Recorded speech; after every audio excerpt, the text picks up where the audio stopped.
Chaz here on Rock 108, and I am fortunate enough to be joined on the phone by the man himself, Mr. Wayne Static. How are you, man? Doing good, thanks, man. Good, man. I've been a fan of yours since you guys dropped Wisconsin Death Trip back in '99. So to me, it's one of the iconic albums of that era, and now you guys are going to be playing the entire album. I'm pretty stoked about that, man. Yeah, a lot of people are, and every time we go on a tour, people always ask me to play all these, rare songs from like their so-called B-side of the record, Right. Isolation and Stem and the song Wisconsin Death Trip and Fix and like all these great songs that are awesome, but they weren't necessarily like number one hits or that type of deal, Right. And I have so much material, when I go to put a set list together now, there's all these songs that you have to play off each album, and I just never have time to play all these, old songs off from Death. So here it is, man. This is the opportunity to come out and hear all the old favorite songs, and you, like a lot of people, were introduced to Static X by Wisconsin Death Trip, and a lot of people love that record. So we're having a great time. We're still in rehearsals right now, but I'm having a great time just playing the old stuff, and it feels good. It still feels fresh, and it's exciting for me. Now, did you have to go back and kind of relearn some of those songs? I mean, because it's maybe been a while since you played them. Yeah, absolutely. It's that way with me for everything. Every time we a tour and change some songs, I put out like I think 8 studio records or something like that. Right. So I mean that's a lot of songs, man. Yeah. Yeah, it is.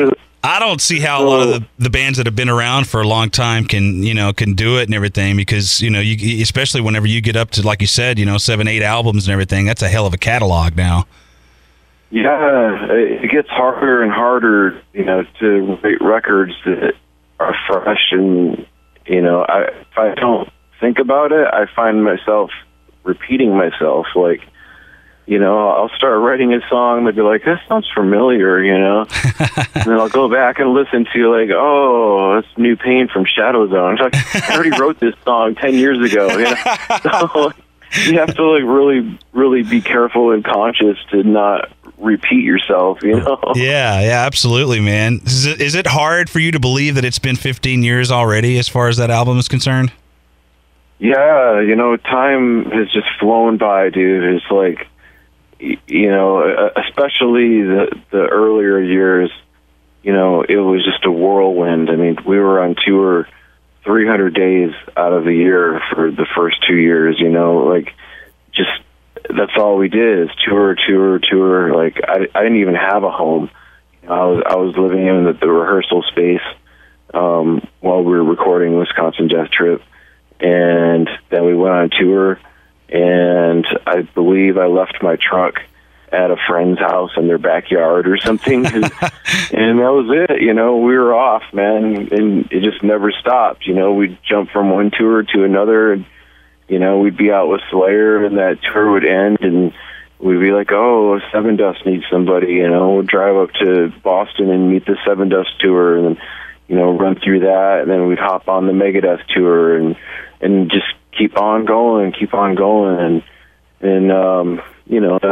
that's what made Static X big, is just the touring, constant.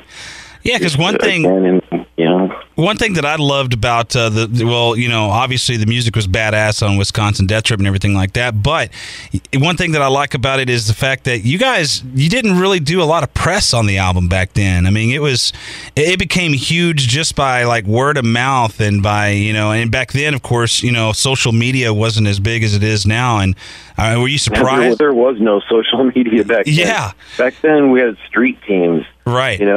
And we'd send cassette tapes, believe it or not, to all the street team people, and it was all just total word of mouth. And we'd send a bunch of kids some stickers, and they'd pass them out, and nobody really cared about Static X back then. The label really didn't put much support into us. We were just, everyone thought we'd be just a flash in the pan and you know, come and go, and that would be it. But they were wrong, man. You know, the audience spoke, and the audience loved it, and then, you know, Machine came out after that, and we sold 80,000 copies in the first week. Yeah, which is, you know, it's incredible for me to think about that. You know, it's just insane. I mean, nowadays nobody does that. Like, we'd be number one all over Billboard if we sold that many records now. You know, so.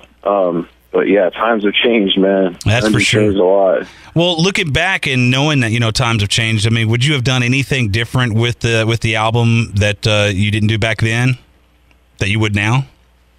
I don't really know. You know, I was so green at the time when we were making Wisconsin Death Trip. Like, I really, you know, didn't even know what we were doing. You know, we just kind of went in, and I think the guy who produced it, Ulrich Wild, he had a lot to do with the success of that album and the sound of it. And then after that, I kind of took over the reins and started producing everything myself, you know. But he's the one for that album that really defined the sound and helped us sort it all out. And, you know, we barely knew how to write songs back then, you know. We had all these, you know, 5-minute intros and stuff, you know, like, and you know, he's kind of edited things down and showed us how to put things together properly, and so I would give a lot of credit to him on that, you know, as far as coming up with the sound of everything.